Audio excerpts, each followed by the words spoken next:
Welcome to the Retirement with and On Purpose podcast.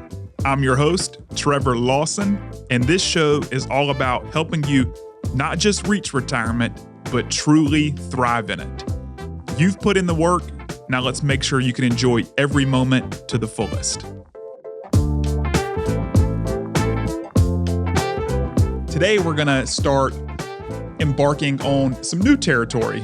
Today and the next episode, we're going to start dabbling in estate planning. We're going to keep it very high level because we are, my team and I are not qualified estate planning attorneys, but we are certified financial planning professionals and do have the competency to provide high-level overviews of one's estate plan. So today and the next episode are going to be about some practical estate planning tips, starting with 5 things to do now to make your estate simpler for your heirs. And I'll be using a relatively recent article from the Wall Street Journal written by Cheryl Monk to help kind of guide us through today's conversation. But these 5 things that we can do now to make our estate plan simpler are ultimately for your heirs' benefit and to prevent future headaches and pain points from occurring upon your passing. So let's jump in here. And tip number 1 is very obvious, but bears repeating. Keep documents updated.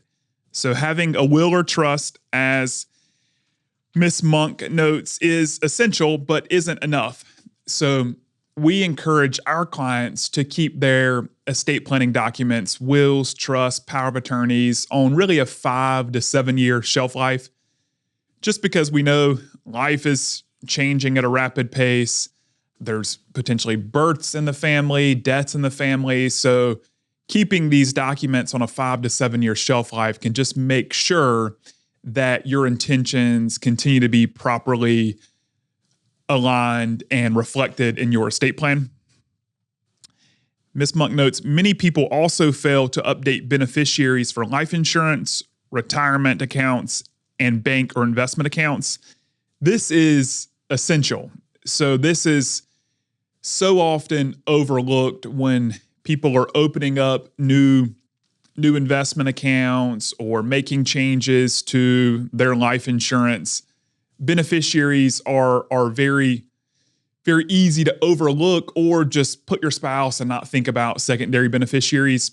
But this is essential because these accounts, like retirement accounts, investment accounts, insurance plans that have beneficiaries tied to them, pass directly to the beneficiary regardless of what you have in your will or trust. So let's say, for example, you've got your sister as your beneficiary on your 401k account, but in your will and trust, you say you'd like your assets, split evenly amongst your 3 kids.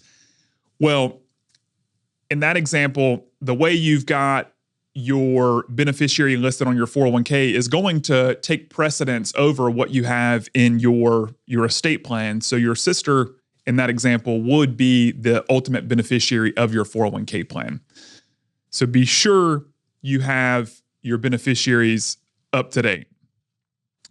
The second tip here is address digital assets. And when I was reading this article, this one kind of smacked me squarely in the face, because I've got a lot of letters that I've written for my daughters, one when she was born, and just, some trying to capture some values and life lessons for her that if my lifespan is cut short, that I would like to be able to pass on to her. But I don't have these backed up anywhere necessarily. I don't have a printed copy at this point. So it's all well and good if I'm around to give this to her. But if something happens to me and my wife or someone else can't get into my computer, then that's a missed opportunity. So addressing digital assets, a lot of people will have emails, family photos, other sensitive information saved on their computer.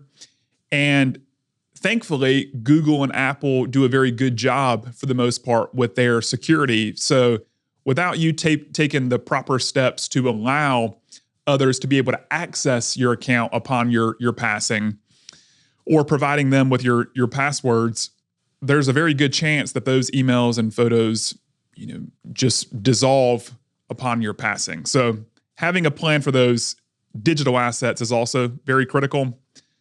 Third, and this is probably one of the most important and often overlooked, is assigning personal property in advance. Time and time again, when there's multiple children involved, I see that personal property, think dad's coin or gun collection, mom's cookbooks, mom's china set, those are the things that create conflict amongst children. It's not the life insurance proceeds or the 401k. Those are typically split pretty evenly, and like I mentioned before, go directly to the beneficiary. But it's the personal property that has a lot of emotional value tied to it that creates a lot of strife and conflict amongst children. So assigning that in advance can be very, very helpful. I know for me personally, my mom is a wonderful cook and spends most of her Sundays cooking. And thankfully, over the years, she's done a good job of documenting her recipes in 3-ring binders. So I'm hopeful that those can go to my daughter.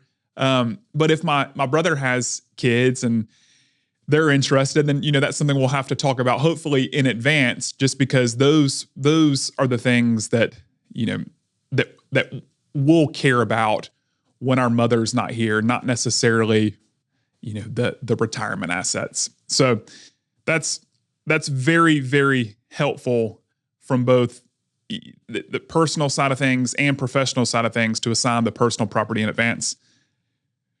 Fourthly, leave good notes. So Ms. Monk quotes, estate planning experts advise that people set aside a folder with important information for their heirs, such as names, numbers, and locations of accounts, as well as names and contact information for attorneys, accountants, and financial advisors. That's a very helpful thing to have set aside as part of your estate plan, is just who your family should contact for getting information on your investments or your insurance or helping file your taxes for the year of your passing. Having those contacts in place can really save time and eliminate a lot of headaches, as I mentioned. One thing that should go without saying, but does not, is letting your heirs know where to find your estate planning documents. So a lot of family members do a fantastic job getting their estate plan done, but then it comes down to it and the kids have no way of knowing what's in the estate plan because they don't know where their will and trust and those documents are being stored. So let your kids know where your estate planning documents are in the event they have to access them. And then Ms. Monk notes, and I will certainly put my stamp of approval here, one word of caution: try not to leave unnecessary documents for your heirs. So this happens a lot, especially in the investment world, if people are changing from one investment provider to another, or they had a certain rate on this investment instrument, but then rates are higher now, so they change from one company to another to take advantage of the higher rates. And sometimes we'll forget to get rid of these old statements where monies no longer exist, and that creates a lot of confusion for our heirs because, hey, we once had an account with Prudential, but now those monies are over here with Equitable, and our heirs are going on a chase trying to track down these dollars at Prudential when those monies were moved years ago over to Equitable. So be sure you're keeping your statements up to date and discarding any old documents for accounts that may no longer exist. And then finally, strive for conflict avoidance. So Ms. Monk notes here, people who have specific reasons for dividing assets or roles unevenly should prepare a letter that explains their thought process, which can help mitigate the potential for future conflicts.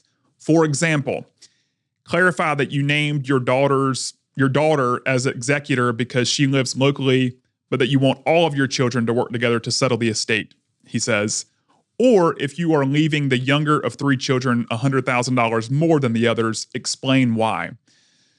So, as you can probably pick up on, effective communication to your heirs about what's in your estate plan and communicating your intentions in advance can really help avoid a lot of future problems and future conflict amongst your heirs.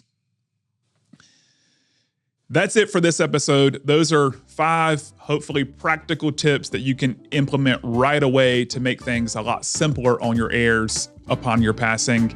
And until next time, take care, and I'll look forward to being with you again soon.